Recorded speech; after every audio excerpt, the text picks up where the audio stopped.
Adaptability is the most valuable asset you can have as a human. Just learn how to adapt, learn how to evolve, learn to look for new opportunities because they're there. I truly believe that God, the universe, however you want to say it, is always trying to help you. Always, always, always. And we just don't see it sometimes. Because if I wouldn't have evolved or adapted or moved forward in my career, I wouldn't be here today.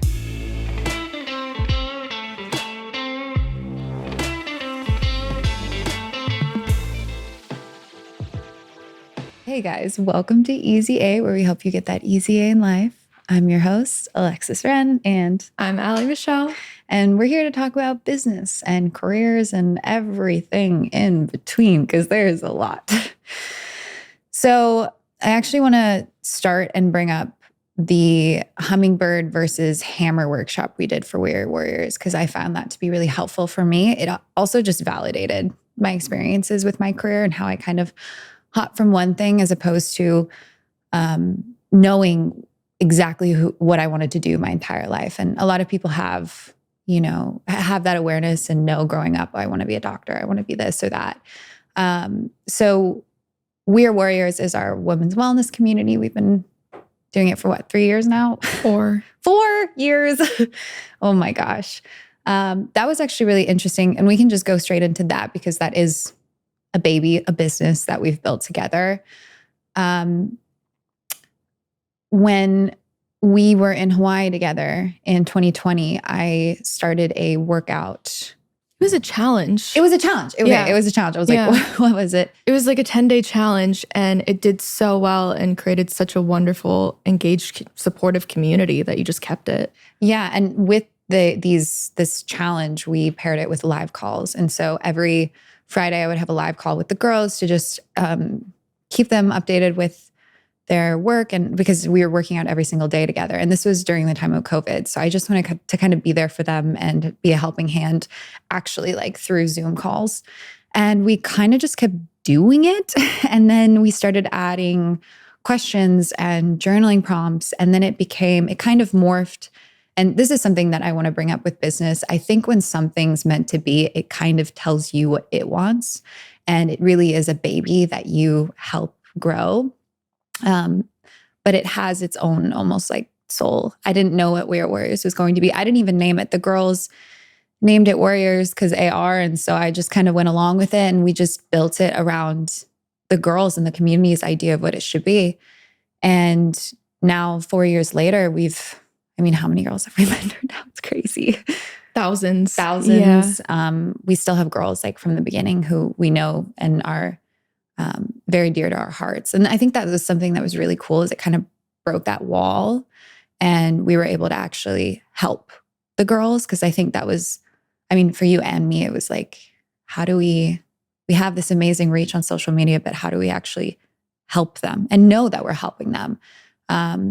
So then I brought on Allie because it just made sense for her to be a co-founder of this. This made so much sense. That was the easiest yes in my heart. And then we've just been growing it. And now we do these 2-hour workshops every Friday. And we just kind of create them based off of quite literally what we're learning that week. So I want you to speak because the Hummingbird and the Hammer was actually your idea that you brought to the table. Yeah, that initially came from an Elizabeth Gilbert talk that she did on Super Soul Sunday. I think it was called Flight of the Hummingbird. And she talked about how she is a hammer because she's had this one thing she loves her entire life, which is writing. And so she's always known she wanted to be a writer. But then there are hummingbirds that cross-pollinate and try all of these interesting, different things throughout their life. Like you, for example, you've had a clothing line, you've been a dancer professionally, you've surfed, you've done modeling and acting and all these different things. But I think I'm like, ooh, what's this hat? Yeah. I'll just put this on for today or a year or whatever. Yeah. And I think this culture really values niche a lot of the time. And so it can feel invalidating to people. I think it's because it feels stable, right? And we're just searching for stability. So I think that's also a default for us. And also through a branding perspective, it's easier to sell something that's really clear. And since we have become personal brands over people for the most part, it has to be, you see someone's bio and you're like, oh, they teach yoga. Got it. Okay, they're a yoga teacher. And then that's the category that you put them in. It's hard to sell someone who has a little bit of everything in them. Mm-hmm. But from an artist's perspective, watching you, I've seen that there's nothing that you haven't used. I think dancing has made you a better actress, and acting has made you a better facilitator with We Are Warriors. And so they do all kind of complement each other. They do. Yeah. And I think so even if something seems seemingly random, if you're curious about it, it's worth following. I think that's the biggest lesson I found is if I have this curiosity and this, it almost feels like a little bit of a magnetic pull to something, I know it's for a greater reason now. Like I have the wisdom over the last, 10 years of following that inkling. I can give a great example for this. I was actually, right when I wanted to start acting in 2018, 19, one of the things I wanted to learn was like combat, fake fighting, and learning how to use a gun. I did the whole thing. I trained for like months. No reason. I just had this deep, it was really lower. Whenever I feel my intuition, it's super deep in my gut and it almost feels, like magnetic. And I was like, okay, I have to do this. This is something I need to do. And we put a little reel together, made a little video of me just beating some guys up, shooting a gun. People rolled their eyes. I was like, this is just a good thing to show. For me, it was like, my social media is my portfolio and I want to show what I can do.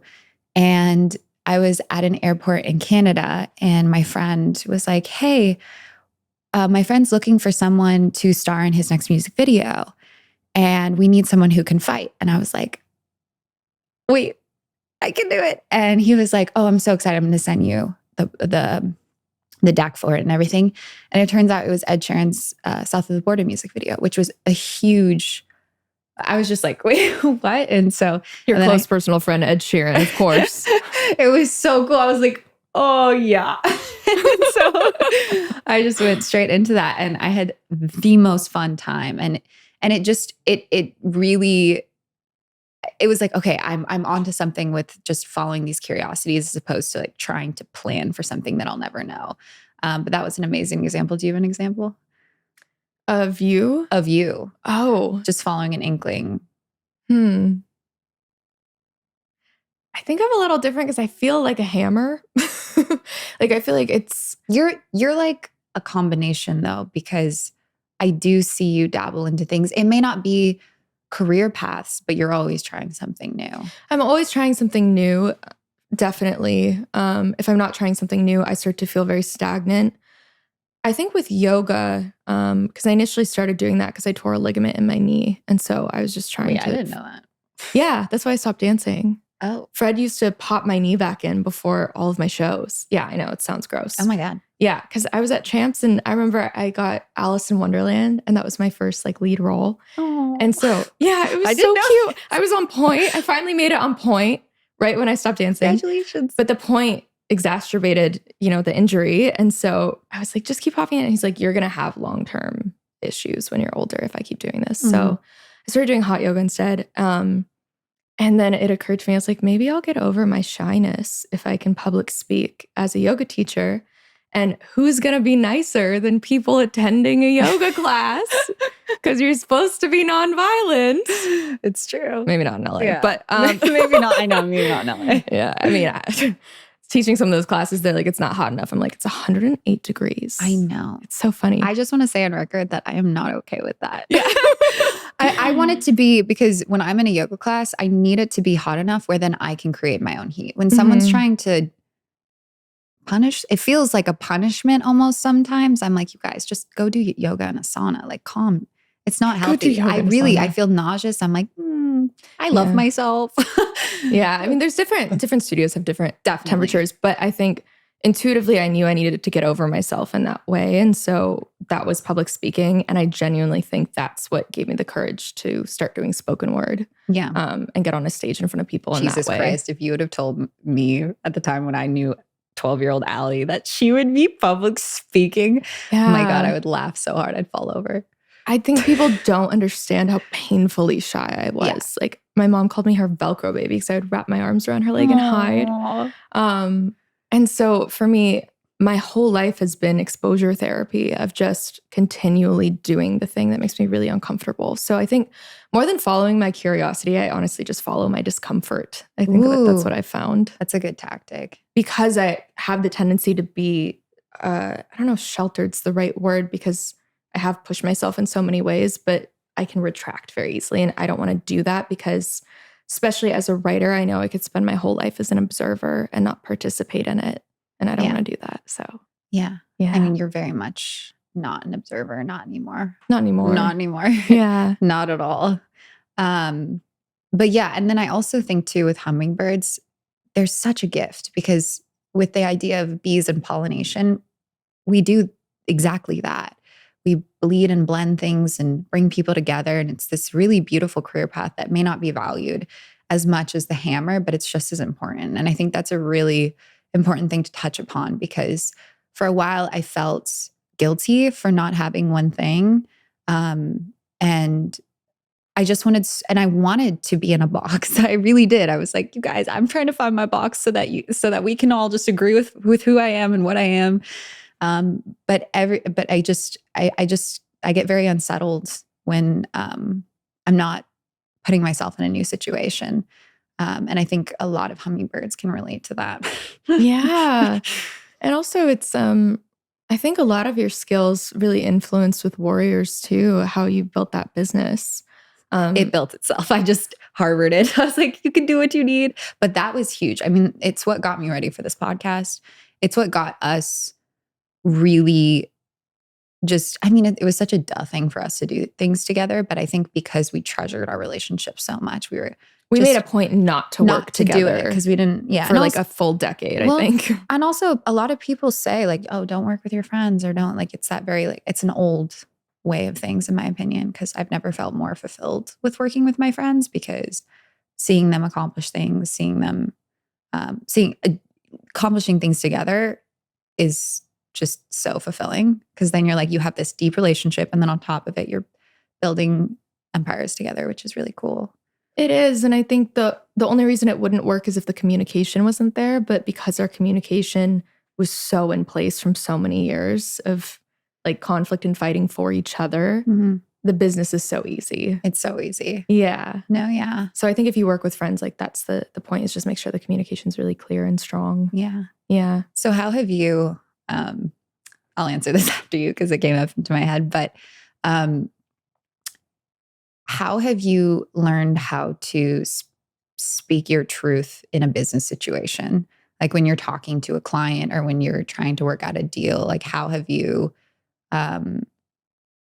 is there any tools that you've done to not, because for me, I immediately go, it's okay. Don't worry about it. Well, I was just wondering if, and I really had to work on my confidence in my position when I'm in a conversation. Like, for example, I'm working on a brand right now. And one of the things that I've noticed when you get into partnership with a manufacturer or a company of any kind is that whenever you get into like legal situations, when talking about worst case scenarios, energetically, we go there. And it makes me sad because I'm like, no. First of all, if we're already there, we're already fucked. So like, it's not, but second of all, we're not there. These are worst case scenarios. These are us protecting ourselves. We're not against each other.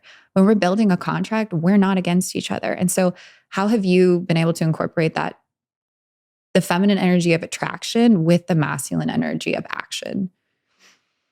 I think not engaging emotionally in it has been my biggest lesson because people say, oh, it's not personal. It's not personal. And sometimes it feels so personal. If a brand's coming at you and they're trying to, get X, Y, and Z or something, it just, or you feel like your worth isn't being valued monetarily at what you think it should be. Or you give too much or you don't give enough or whatever it is. Like it all feels very personal. But I think for me, understanding like this isn't an attack on my character. This is a job. Mm-hmm. And so communication wise, one, having the uncomfortable conversation up front has been the biggest thing for me. Yeah. Because if you do it too late, it's just, it's so much worse. I know. Yeah. I know. And then two, no matter how the other person on the other side is reacting, like I just stay neutral and don't give them anything to like latch onto that I could say. So yeah. Yeah, I feel absolutely the same way because like I've had to navigate an adult world being a teenager for a while. I think that was really interesting because, I would have, when I was 18 or 19, I would have these large agencies come and say, okay, here's your manager, here's your agent. And I didn't know for a really long time that they worked for me. No one tells you that. So specifically in the entertainment industry, they technically work for you.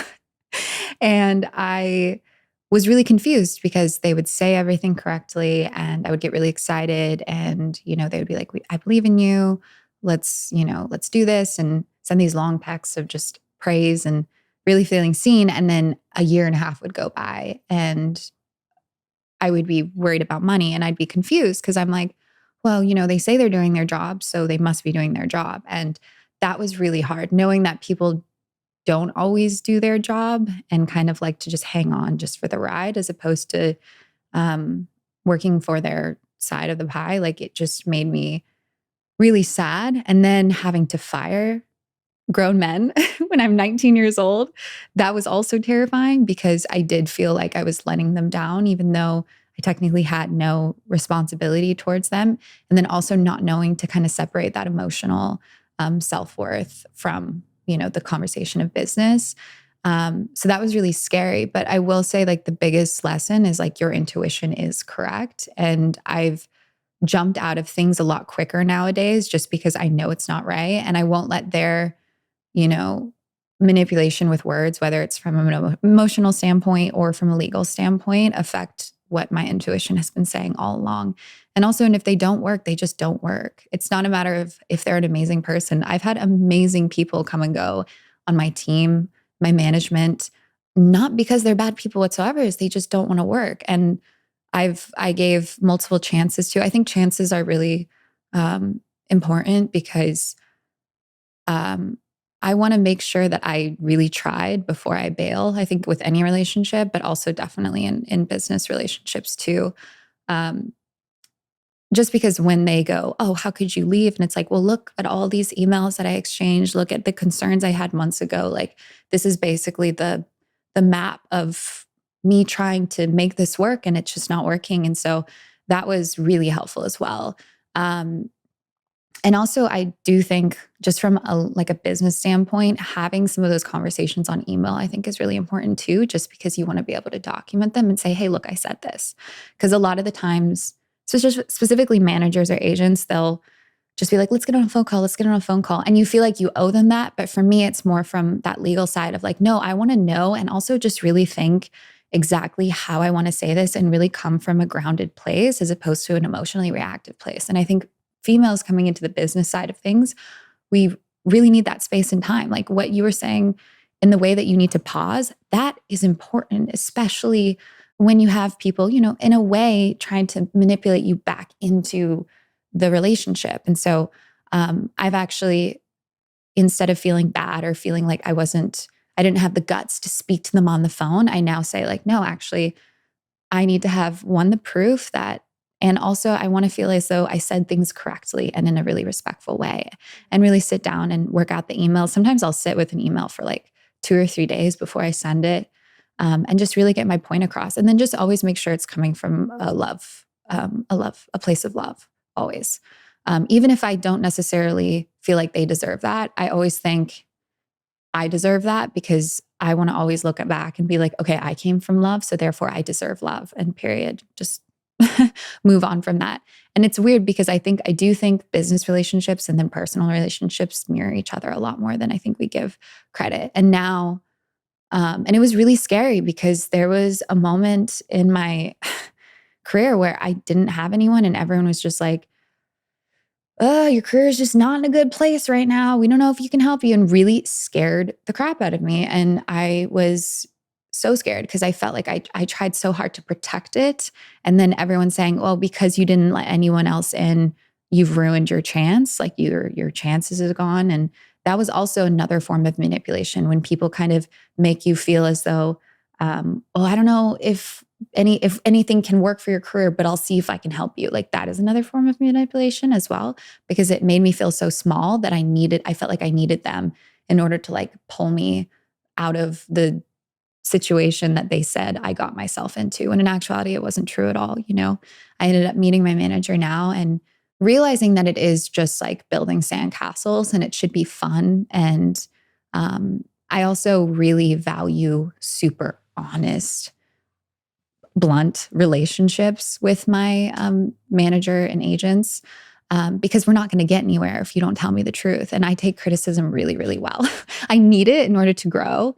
And at this point in my relationship with my manager, I mean, he calls me. Heart emoji. Heart emoji. He calls me out on a daily basis, and I appreciate it. It might trigger me. It might make me giggle. It might make me feel uncomfortable because there are moments where I'll snap or I'll say something, and because that's generally what a manager is the one who manages you. And so there are times where I'm like, damn it, I wish I wouldn't have said that to him. But he just laughs it off, and like he loves me and he sees me. And now we just have this, quite literally, I could call him at any moment and like we could talk about anything and everything. And I think that's the most valuable aspect if like you are someone that is looking for a manager, is to make sure that you find someone that you genuinely are best friends with, because that's what it takes. Like I always like to reference Entourage, one of my favorite shows. Just because E was really there for Vince throughout that entire show. And like, it's the reason that, Vince got to where he was, because he cared. And looking at the industry from the outside in, just like the two of you as like Batman and Robin, is really, I think, the best and most fun way too, because I'm realizing now it is so much fun to help my team's dreams come true. Like that to me actually makes me more excited than like my own dreams. I'll never forget it. I think it was J-Lo, and she like didn't get an award or something. I don't remember the exact circumstance. But she was in the back room with her team, just consoling her team because she felt so bad, because she felt like she didn't want to let her team down. And I was like, that's truly how it is. It becomes a family. Well, before we move on, Yeah. there's, I think, two of the greatest pieces of wisdom I've gotten from you. One is make sure you're proud of how you communicate no matter what the situation is. No matter what. And then, oh wait, did I just forget the second thing? Oh, finding people who care, that's the most important thing, no matter what their job or their role is. If And they care. their actions are going to tell you that, not their words. Yeah. Yeah. Yeah. But you have an interesting perspective because you're coming at this from the talent side as well as owning your own businesses. So what are a few pieces of advice you can give from both perspectives? Talent side it's the same as owning a business. They just disguise it as you being talent, because you really, I mean, for me, I want to learn how my agent thinks. I think like an agent. I think like a talent agent. I think like a manager. And I think I've had to learn that because I hadn't had, I didn't have any connections into the industry. And so I kind of just grabbed on to whoever would, sign me first. And that's usually not the best person. And so, usually what I've learned is when you're put in a really hard situation, it's because God wants you to know how to do this yourself, so that then you can talk to them as if you're on the same playing field, because you are. And that's a bigger gift than any, like I would prefer where I am right now than if I had a connection to the industry and they just gave me to someone that they trusted, because I am now on even playing fields with my team, and I talk to them and they talk to me the same way they would with another agent or another manager. And that to me is so much better, because I want to learn how this whole industry works on the insides and outs. I want to learn how agents, connect with casting directors. Like I want to learn. I think that's the best piece of advice, is just actually learn the ins and outs of everyone's jobs and learn how things work. It's not a mystery. Just ask a question. It's really not that big of a mystery. And then when you do learn, you can be like, oh, okay, that's cool. I didn't know, that's how they communicate, or that's how they like look for roles, or that's how they pitch people. And then you can look at it from their lens and have a conversation through their lens, as opposed to, did my audition do well? And not come from more of that. Like a desperate needing. Also too, like within that, as soon as you feel yourself clinging and holding on to, whether it's a job or an opportunity, try to take a step back and do anything else. Because I think every time I've just surrendered and just dropped that idea or that expectation, it's come back to me so in a much more powerful way. And so anytime I feel that tug of war feeling, I step away, whether it's with a person or an opportunity, because it's not that, and then this is the thing that's so nuanced. It's not that it's not meant for me. It just may not be not right now. And with that in mind, it takes all of that pressure off, because I'm like, if it's meant to be, it will happen. And by me stressing about this or trying to hold on to this situation is only pushing it away more. And so that's why I think naturally I have so many hobbies, because I can go, okay, I can put this frustration into my ballet. I can put this frustration into surfing. I can put this frustration into yoga. I can do, or writing, or whatever it is. Like, I can put it into something else and then actually get better at that thing, and then come back to the audition that I may or may not have gotten. That's true. You're never waiting for an agent to call. You're always doing something that fulfills you. That's another piece of advice, is don't wait for Hollywood. Don't ever wait for Hollywood. That was one of the things, this casting director, it was really cool. I had a call with her maybe like 4 years ago. I don't remember her name. And she was out in a cabin somewhere. And I was just like, what are you doing out there? Like, why aren't you in LA? And she was like, oh, honey, don't worry about me. And she was like, and we just had a really good talk on the phone. And she was like, the biggest advice I can give you is don't wait for Hollywood, baby. Like, you are Hollywood as long as you keep living. And that got me so excited, because I was like, oh, I thought I had to like become Hollywood in order to be accepted into it, as opposed to travel and build yourself and then bring this whole new other element to Hollywood. And that was really exciting for me, because I was like, oh, okay, the pressure of like having to, even if it's like physically in Hollywood or just energetically in Hollywood, like, I don't have to do it. I don't have to play the game in order to succeed at it. I think that's a good tool, is like, you don't have to play the game in order to succeed in it. You know, as soon as I feel myself needing Hollywood, I know I need to take a step back, because Hollywood doesn't need anyone. Wow. There's so much in there. Yeah. That's amazing. Yeah. I mean, you read Green Lights by Matthew McConaughey. I feel like he did a really good perspective on that. I think he like went on a road trip or something. I think he went to Europe.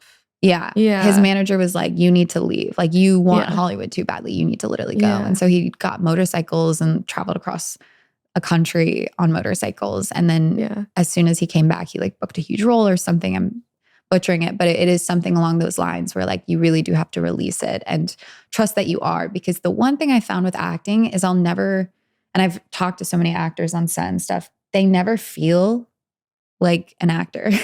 They always feel like this is just a fluke job, and they're here and they're lucky to be here, and they don't know when their next job is going to be. So I was like, okay, so not even jobs will make me feel stable in my career as an actor.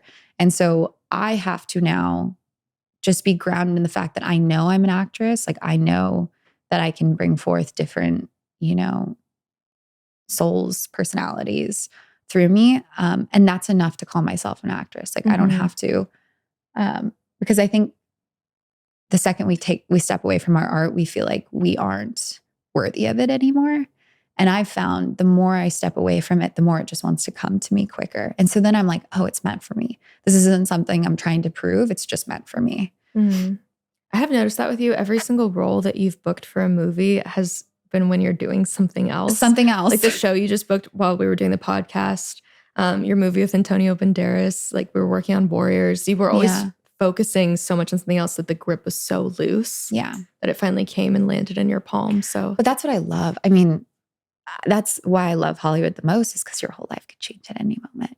And as much as that drives me fucking nuts, it is the most exciting industry. It is so cool, because you're just like, I don't know what could happen next. I could literally get an audition for this or that, or I could get a campaign for this, and it could just change my entire life. And so I stick it out for just that excitement, because in those moments when that does pay off and I do get that thing, it's like the best high in the world. Now, I think really learning how to come down off of those highs is another end of the whole spectrum.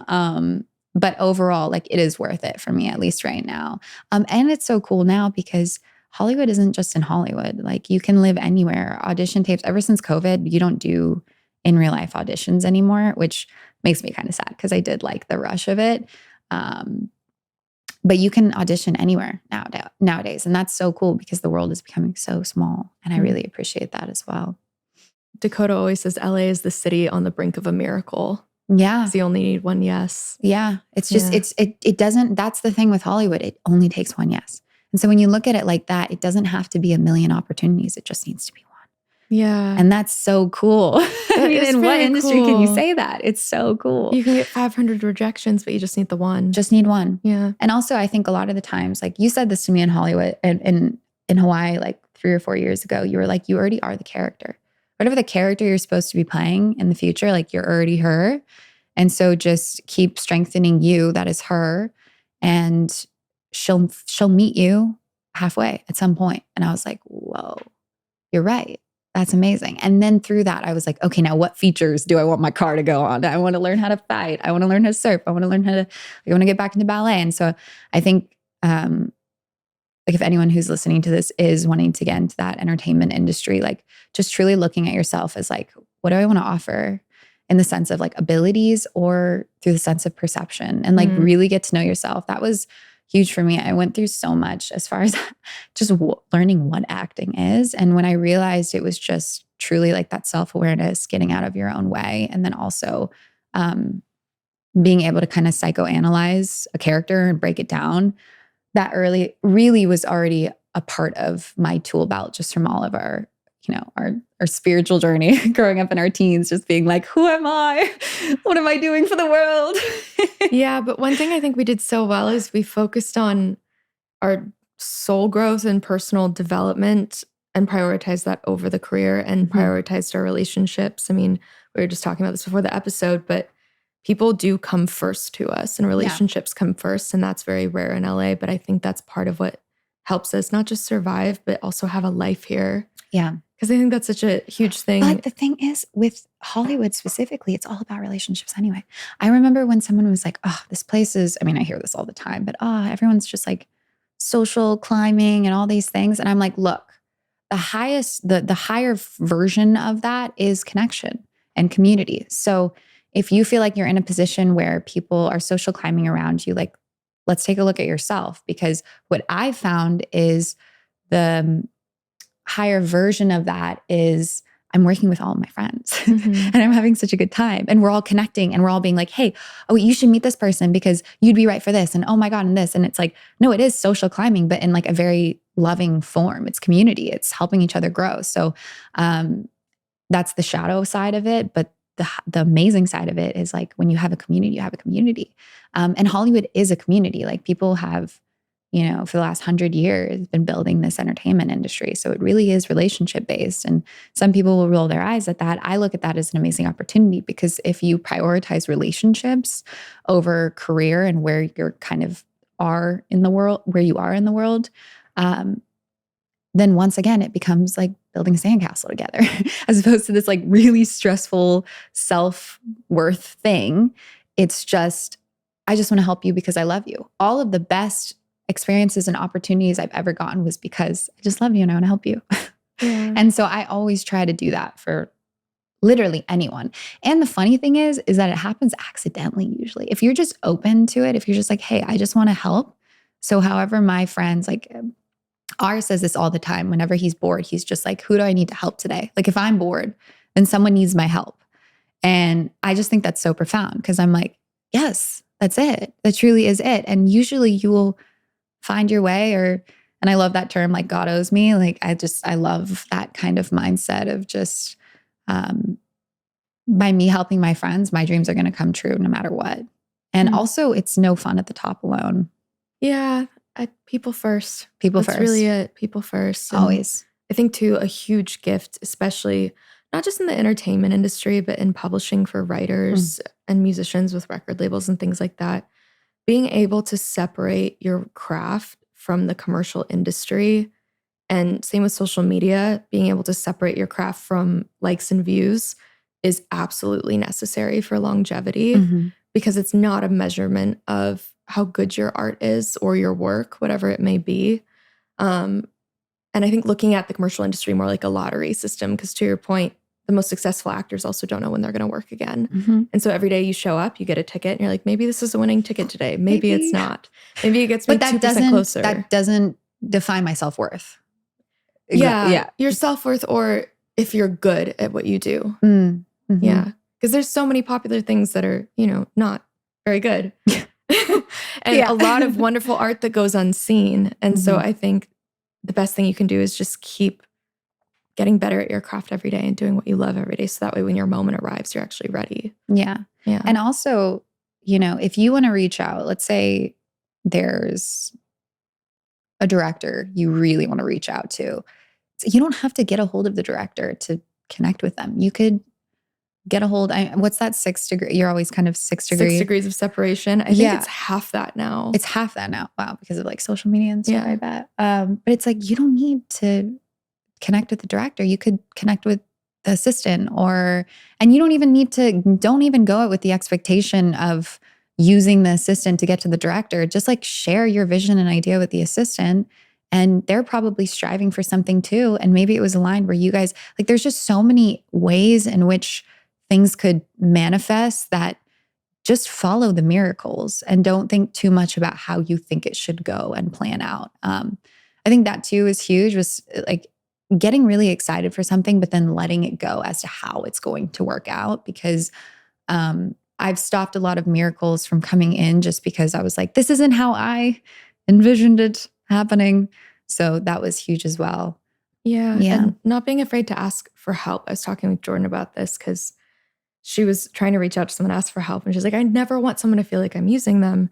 And we were talking about the difference of like intentionally going in to try and get something from someone versus having a really vulnerable moment of, hey, you're a bridge in this situation. Would you be open to making this connection? I have zero expectation that you will, but I'm trying to be braver and asking for help. And that to me feels so much better, even on the receiving end, versus like not really knowing why someone's talking to me and then finding out like weeks later that they just want something. Because again, it's good to be a bridge for people and help them and lift them up. It feels good too. It feels really good. I love being a bridge for people. It gets me really excited. And we're kind of hardwired to help each other as well, because even just on a primal level, we're very communal, even if that's not necessarily the culture in America specifically. So I think being brave enough to ask for help and just be really open and put yourself in that vulnerable position. Yeah, but you're right. It is the no expectation. That's the nuanced version of asking for help, because you just want to too. I love it when my friends ask me for help. You do love it. I do love it because I'm your like, love language. I'm You're like, you need me. You need me. I still remember when Mel like finally needed you for something, and you texted her and you were like, "You finally need me!" Exclamation mark. And I just thought that was so cute. Well, Brene Brown has an amazing talk. It's called The Anatomy of Trust. But what I thought was most fascinating is she said, trust is a two-way street. It's not just I trust you to catch me. It's I trust you to tell me when you need me. No. Yeah. Yeah. Like we have to trust someone to speak up for their own needs. And so that makes me feel closer to someone when I can help them. It makes me feel useful and like the relationship is more intimate. So I think it's all about the energy that you come at it with. Yeah. Once again, relationships are there. We're evolving. And it's like relationships are us evolving together. And so when it feels stagnant, when it doesn't feel like and then also it never feels good when you ask someone for help and they never ask you for help. You're just like, please. It feels terrible. I'm like, please, anything. Like I'll go whatever you need. Do you need I'll soup? fold your laundry. What do you want? What do you need? Yeah. No, it's true. It really is. It's a two-way street. I want to talk about specifically with you and your experience, what indicators signal the need for patience versus surrender in pursuing career opportunities? I think in terms of talent, a lot of it is out of your hands. A lot of it's out of your hands. There's like 75, 80%. There's so many toll roads. There's managers and agents and brands. And because there's so many cooks in the kitchen, there's a lot that has to happen for a job or an opportunity to actually go through. And so most of the time as a spoken word artist, I'm just patient and letting go. And I never expect a job to come through until it actually does. And in the meantime, I just keep working on my craft and getting better and better at it, like I said, and that helps take the weight off. And then from like things that are in my hands, whether that's warriors or writing a book, if it feels within my power to make something happen, I will take action first rather than just sit around and wait for things to fall into my lap. Yeah, we're really good about that. We team tag things really nicely. And I can always usually tell when like you're burnt out and I'm like, I'll do it. Or like if one of us doesn't want to do the workshop, it's like, you'll do it. Yeah, it is really nice to have that Batman and Robin energy. Yeah. So I think it's that. It's taking as much action as I can with what is within my control and then letting go when it's not. Knowing when it's not in your control is kind of hard sometimes because you're like, when there's a will, there's a way. It's that serenity prayer, though, that my mom always used to tell me, where it's like, give me the grace to accept the things I cannot change, the courage to change the things I can, and the wisdom to know the difference. The wisdom to know the difference. Yeah. Which is usually through trial and error. Oh, yeah. No, that's one thing I also want to say is like, we've started a lot of businesses and fallen on our face a lot and learned so much. And so just not expecting to get things right the first time and looking at it like a lifelong process of learning. And then that gets, because it's like what Abraham Hicks said this. She was like, you'll never get it wrong because you'll never get it done. Yeah. And I love that because I'm like, we just keep going. We just keep going. Just keep going. Oops, a little stumble here. Not a big deal. You keep it going. So now I want to talk to you about fear of failure and fear of success. Because you said yesterday, you were like, I have a deep fear of success. And I'm like, what? What? She's like, I love success. I love success. Flip. Yeah, I do. You said something about like the tribe and just kind of people, when you succeed, you stand out and you fear of rejection of your tribe, which I thought was really interesting perception. Yeah. So, I mean, I've failed so many times in my life that I'm like, keep it moving. That doesn't bother me. Yeah. I'm like, I'll fail on stage. I'll get my heart broken. I'll do something poorly. It's okay. Sometimes failure is an opportunity to be human. And I really appreciate that. Yeah. Yeah. And honestly, it gives you so much empathy and compassion for other people. And so I don't want it. I would never, ever choose those moments for myself, but it's okay. It's not going to kill me. And I know that by now because of the exposure therapy. Success is paralyzing to me. Anytime a video goes viral, my nervous system is shot. Aww. If I, like getting flown to Ibiza and performing in front of 500 people last year, nervous system is shot. Even this podcast, I had so much come up before filming this because I'm like, this could have a lot more eyeballs on me than usual. That's uncomfortable. I know, it's very uncomfortable. And so it's almost this like witch wound of I'm going to be burnt at the stake if I'm noticed too much. That so is you. It's me. But also like even a primal perspective, because sometimes I'll ask myself a question, then I'll like lay there and meditate and just see if it comes. I was like, what is my fear of success? And I saw conformity is actually how we've survived for thousands of years. Wow. If you stick out in your tribe, like you don't want to get kicked out. Otherwise a lion's going to maul you. You're not going to eat that night and you're going to be freezing. And so sounds like a night at Coachella. I'm just kidding. Wow. It does, huh? Oh God. Go on. I just know that's going to get picked up as a soundbite. It's fine. But it's like if I stick out, then no one will love me. Everyone will leave me and I will die and spiral into a pit of despair. Wow, Holly, tell me how you really feel. So that's what I'm working with currently. But I think it's that. It's noticing where your survival instincts get triggered. Because I think for you, it seems more like it's a fear of failing and not getting it right. It's a fear of not beating my past self. Because I think that's the thing with being super successful is now you're like, was my biggest success behind me already? Holy shit. I didn't even know. And I wasn't living in the moment because I was trying to get to the next thing. And then, if I wish I could tell my 19-year-old self, just chill, like have a good time, enjoy the ride, instead of stressing out that it'll, all disappear. But, as a young woman, that's just what happens. I always tell, like we have a few girls on Warriors who are like 19, 18, and they're like, will it ever end? I'm like, your brain's not fully formed. Your hormones are everywhere. Your hormones are everywhere. Like there's so much going on that it's gonna calm down. I really do feel, I think 24, 25, it just, the mist, the dust settled. And I was like, oh. Yeah. It really was huge. And it sucks because I'm now that bitch that's like telling my 19, 18-year-old self where I'm like, it's going to get better. You know how many times we heard that when we were younger and we would just be like, you don't understand me.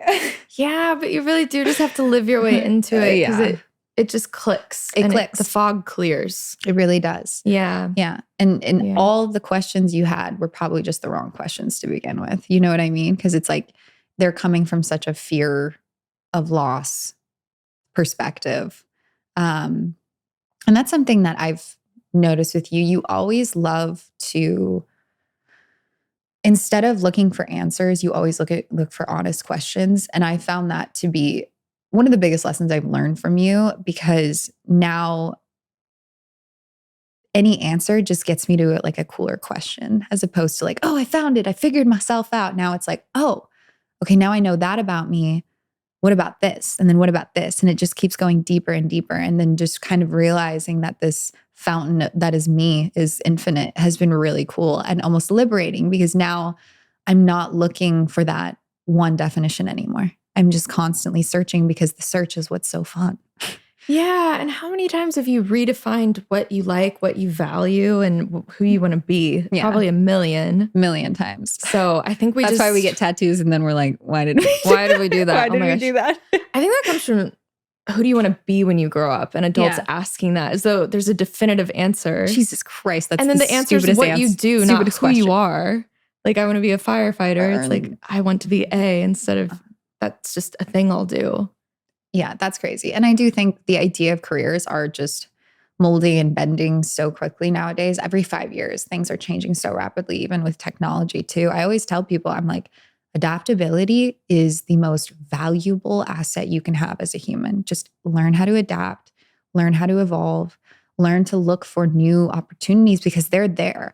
I truly believe that God, the universe, however you want to say it, is always trying to help you. Always, always, always. And we just don't see it sometimes. And so the adaptability is also just the awareness that there is growth to be had, and I'm going to have an open eye to it. So I always tell people that, because if I wouldn't have evolved or adapted or, moved forward in my career, I wouldn't be here today. I would have just kind of stayed in that 19-year-old space I would have just been a model, which is totally fine. Nothing wrong with that. But there was this other part of me that was screaming to get out. And I'm really grateful that I had the guts to evolve and adapt to the person that I knew I wanted to become.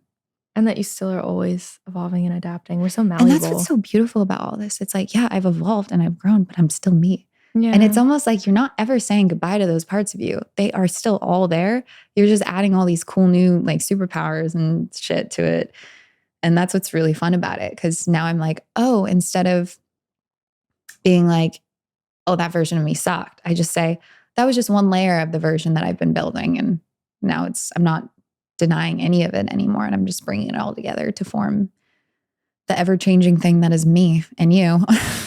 Yeah. Yeah.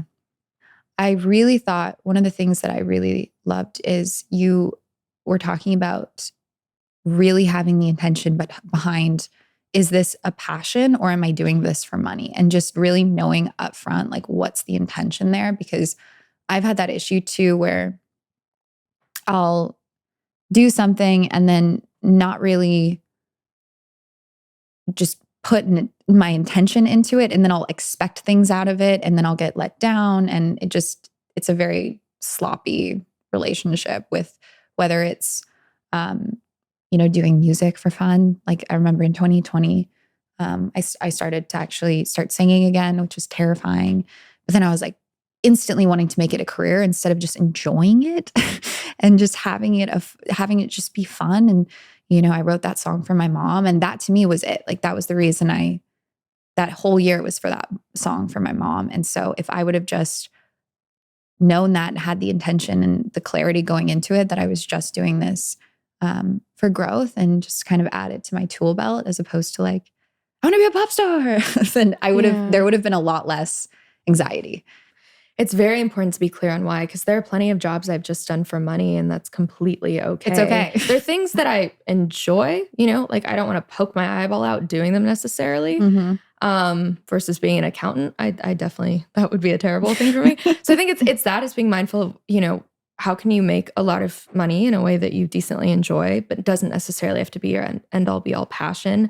And sometimes it's healthier when those things are separated, because a lot of the times that money affords me the ability to put zero weight on my writing. Mm-hmm. Like with this fantasy book, I don't have an expectation that it'll make a lot of money or that it'll make my entire career, because my survival needs are met in other ways. Mm. And so I think it's find something that you enjoy doing, but doesn't have to be so tied in with your passion. Mm-hmm. And eventually, a lot of time your passion takes off and makes you a lot of money. Yeah. And that's great. That's awesome. You deserve that Eat, Pray, Love Harry Potter moment. Yeah, it's true. But you won't be like white knuckling it if you're taken care of in the meantime. Yeah. Oof. Yeah. I know. That's so true.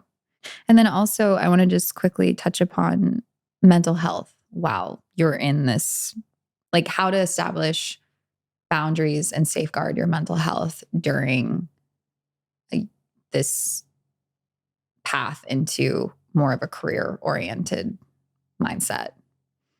I think understanding the very simple primal needs that create happiness, whether that is social interaction and having a solid community, spending time in the sun. Oh, yeah, I know. And being in we nature. did that yesterday. We were like, taking care of your body and moving in a way that brings you joy. Like understand what brings you joy and make sure you're doing those things and not just... We disregard them because they are just so simple. Happiness is really, really simple. Yeah. And so I think it's making time for that versus, especially in the Western culture, it's so normal to just absolutely kill yourself for work and shove everything and everyone aside for it. And that's just not really how we're built. Also, I'd like to think that we're building a new world as this generation grows up. And I just don't want that to be the belief we go into it with, No, it's on the totem pole, work is important, but I think making sure, like I said, you get out in the sun, hug a tree, go earthing, be barefoot, go to a dance class, go to a yoga class, whatever that is for you. And then making sure you're spending time with the people that you love. Mm-hmm. That's how you create that balance until the dream comes true. And I also think it affords a lot more patience because you already love your life the way it is. You're already living it. Don't wait to live it. I can't, I don't want to say shadow, but like something that creeps up on me a lot of the times is I'll stop living because I'm waiting for that thing. And I'm like, no, I have my dog and my life and my family, and this is it. Life's happening quite literally right now. And as much as I'm going back to that 19-year-old self being like, it's happening right now, enjoy it, I'm saying that to myself as well. It's almost a little overstimulating because you're like, oh my God, it's happening right now. It's right now. All at once. This is the story of my life. All at once. All at once. All at once. All at once. Yeah. I mean, I definitely had a moment when we were in Belize and Jordan and I went through those crystal caves, which will probably... Oh my God. So Ken, who everyone will meet. Everyone's going to meet Ken. Everyone will meet Ken. He is the greatest storyteller I think I've ever met in my life. He signed us up for an excursion through these crystal caves to see these ancient Mayan ruins, and didn't really give us any sort of prerequisite warning as to what it would be. He just said it'll be one of the greatest experiences of your life. That's what he said. And so it was me, Jordan, our friend Chad, and Danny. And I showed up in flip-flops and jean shorts and a t-shirt because I didn't realize it was a 4-mile hike crawling through these caves. And I was like, well, I'm just going to go barefoot. I didn't go, for anyone wondering. Yeah, you didn't go. And so the boys are in proper shoes. Jordan was in sandals. She's like, okay, I'll do this. Danny twists his ankle and Jordan looks at him and she's like, can I have your shoes? So she takes his shoes while he has to like sit there and wait for us to crawl through these caves. We're crawling through these caves and it was so incredible because there are these stalagmite formations and they only grow, they're crystals, 1 centimeter every 100 years. And so from the time the Mayans were there, it was 1 inch of a difference. And I'm looking at this, the most beautiful thing I've ever seen in my life. And I'm like, nature takes its time in creating. And I think that's something we're missing is like slow, sustained business practices as well. But then we saw the ancient ruins and I looked down at my fake nails and I was like, this is ridiculous. This is so stupid and fleeting.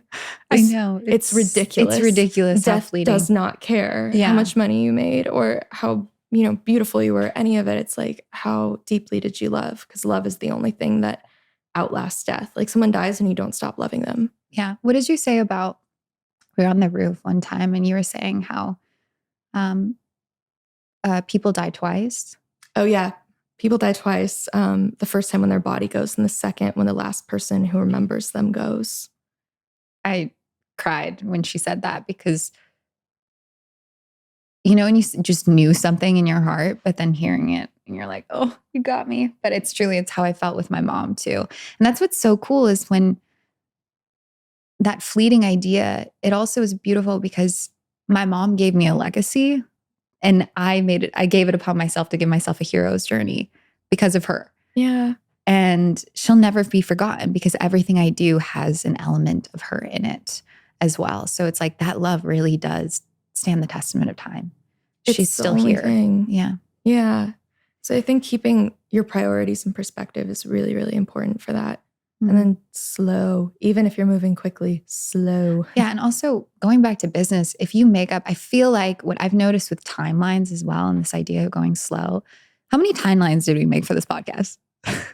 So many. We were like, okay, we're going to do it first thing August. Didn't happen. October didn't happen. November didn't happen. 1 year later.